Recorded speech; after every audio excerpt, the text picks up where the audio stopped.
नमस्कार, मैं मनभूषण कुमार आप सबको मैं अपने YouTube चैनल पर स्वागत करता हूं। आखिरकार अंततः आज ललन सिंह जो जनता दल यूनाइटेड के राष्ट्रीय अध्यक्ष थे को त्यागपत्र देना पड़ा। त्यागपत्र कैसे दिए सब लोगों ने देखा और त्यागपत्र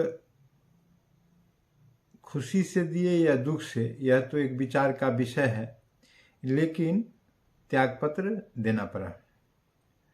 अब त्यागपत्र देने के बाद जो परिस्थिति बनी, ललन सिंह ने स्वयं अपने मुखारविंद से बिहार के मुख्यमंत्री नीतीश कुमार का नाम राष्ट्रीय अध्यक्ष के लिए घोषित कर दिया, जिसका समर्थन उपस्थित लोगों ने किया। फिर राष्ट्रीय परिषद में जो लोग गए थे उन्होंने उनका समर्थन किया और यह प्रस्ताव पारित हुआ और अंततः नीतीश कुमार जनता दल यूनाइटेड के राष्ट्रीय अध्यक्ष दूसरी बार बन गए। आज जनता दल यूनाइटेड की अगर हम चर्चा करें तो जब 1994 में राजद से तोड़ के जब नया दल बना था तो उस समय राष्ट्रीय जनता दल जॉर्ज बना था और जनता दल जॉर्ज था और इसके बाद फिर उसका नाम बदल कर कुछ दिनों के बाद समता पार्टी पड़ा और समता पार्टी के राष्ट्रीय अध्यक्ष जॉर्ज फर्नांडिस बने, जो 1998 में भारत के रक्षा मंत्री भी बनाए गए। ऐसे 1977 में जो सरकार थी उसमें वो उद्योग मंत्री थे और फिर बाद के दिनों में जब बीपी सिंह की सरकार थी तो उसमें रेलवे मंत्री थे वो। तो यह रहा जॉर्ज फर्नांडिस। जॉर्ज फर्नांडिस के बाद जो राष्ट्रीय अध्यक्षा बनी वो जया जेटली भी थी कुछ दिन, और जया जेटली और फिर बाद के दिनों में फिर शरद यादव बने उसके, और शरद यादव के बाद जो है सो फिर बने आपका नीतीश कुमार बन गए, और फिर नीतीश कुमार के बाद जो है बने आपका आरसीपी सिंह बने उसमें, और फिर आरसीपी सिंह जब हटे तो फिर ये ललन सिंह बन गए। फिर ललन सिंह हट गए हैं और फिर नया बन गए राष्ट्रीय अध्यक्ष नीतीश कुमार। तो यह रहा। और राष्ट्रीय अध्यक्ष जब हटते हैं और बनते हैं तो राष्ट्रीय परिषद से पुष्टि लेनी पड़ती है, उसकी संपुष्टि हो चुकी है और अब पूरी तरह से यह कमान नीतीश कुमार के हाथ में आ गया कि मुख्यमंत्री भी रहेंगे, सत्ता का संचालन भी करेंगे। इसका मूल जो बात है वह यह है कि टिकट का बंटवारा होना है, टिकट का शेयरिंग कैसे होगा, कौन सा जगह किसको देना है।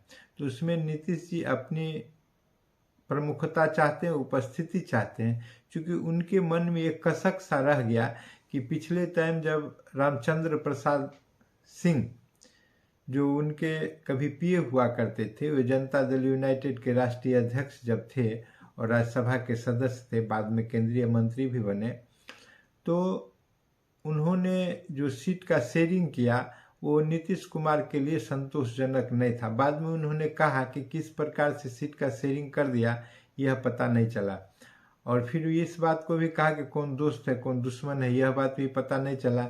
फिर कहा गया कि आरसीपी सिंह जो है सो भारतीय जनता पार्टी के नज़दीक चले गए थे और भारतीय जनता पार्टी की भाषा बोलने लगे थे। खैर जो कुछ भी हो, सारे के सारे चीज़ राजनीति में है और होते ही रहते हैं, और नीतीश कुमार भी राजनीति ही कर रहे हैं, इसलिए उससे ये वंचित नहीं रह सकते हैं। अब जो मूल रूप से है वो सीट शेयरिंग का बात है, सत्ता इनके कमान पूरा कंट्रोल में आ गया है। लेकिन इससे पहले एक ऑफर ललन सिंह को दिया गया था। ललन सिंह पद से हटना नहीं चाह रहे थे, लेकिन ऑफर यह दिया गया कि ये जो आपका दायित्व है पद पर आप ही रहिए, लेकिन निर्णय जो है सो हम लिया करेंगे। तो इसके लिए वो तैयार नहीं हुए, कहे कि रबर स्टंप जो है हम राष्ट्रीय अध्यक्ष नहीं बनना चाहते हैं। तो इस ख्याल से उन्होंने बाद में मन मनोबल हुआ, न करते करते प्यार तुम्ही से कर बैठे, उसी प्रकार उनका त्याग पत्र हो गया और अंततः नीतीश कुमार राष्ट्रीय अध्यक्ष हो गए। और राष्ट्रीय अध्यक्ष होते ही प्रेस कॉन्फ्रेंस में यह स्पष्ट रूप से दिख गया कि नीतीश कुमार ने ललन सिंह की उपस्थिति में केसी त्यागी को हर चीज़ सौंप दिया। अब केसी त्यागी का कद बड़ा हो गया। केसी त्याग कहा है कि अब जो पूछना है केसी त्यागी से पूछिए।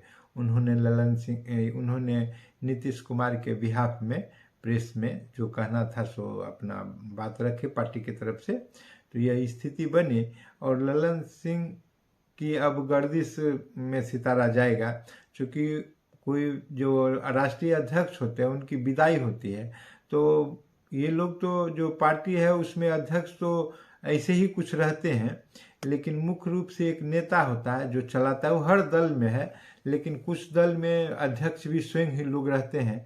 तो जैसे कि अभी नीतीश कुमार स्वयं अध्यक्ष हो गए हैं, तो इस प्रकार से अब दल का सब कुछ यही देखेंगे और देखेंगे करेंगे। इससे नीतीश कुमार मजबूत हो गए और अभी इनके देख रेख में 24 का 25 का चुनाव होना है। ऐसे इनका एज भी काफ़ी हो गया है, यह बात भी जोर से है। लेकिन अभी जो इनके जितने सलाहकार हैं वो लगभग दूसरे दल से आए हुए हैं, जैसे कि विजय कुमार चौधरी हैं तो वो कांग्रेस से आए हुए हैं। फिर अशोक चौधरी वो भी कांग्रेस से आए हुए हैं। ये झा जी हैं दरभंगा के, तो वो भी भारतीय जनता पार्टी से आए हुए हैं। तो इस प्रकार जो उनके इर्द गिर्द जो भी लोग आज मंडरा रहे हैं, तो वो त्याग तपस्या से नहीं है बल्कि गणेश परिक्रमा से हैं। आज सबों को एक ही बात की चिंता है कि किस प्रकार से हमारा लोकसभा का सीट तय हो जाएगा, इस प्रकार की बात है। और अब निर्णय भी नीतीश कुमार के हाथ में आ गया है, अब जो भी चाहे करें। अब यहाँ बीच में एक बात बहुत जोर से उठ रहा था कि कुछ लोग कह रहे थे कि नीतीश कुमार भागना चाह रहे हैं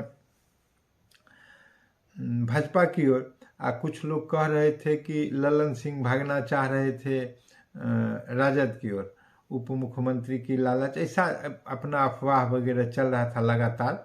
तो अब देखिए क्या तत्काल तो विराम लग गया है 10-15 दिन। अब जो भी उचित समय पर उचित निर्णय नीतीश कुमार लेंगे, अब सत्ता का केंद्र हो गया इसलिए निर्णय लेने में उनको सुविधा होगा।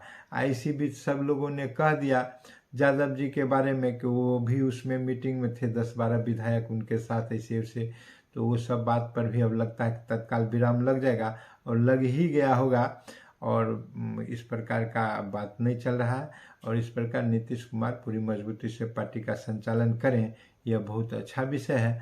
और इससे दूसरे दल को भी ताकत मिलेगा। अगर सामने वाला दल मजबूत हो तो उसका दुश्मन भी मजबूती से सामना करता है।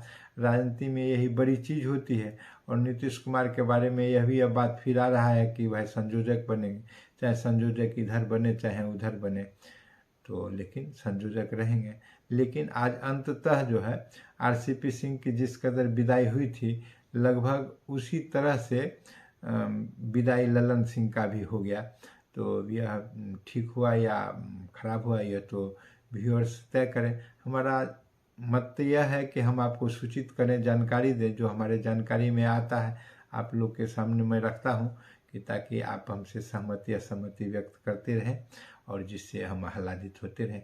अगर ये वीडियो आपको पसंद आया हो तो इसे सब्सक्राइब करें और बेल आइकन दबाने का काम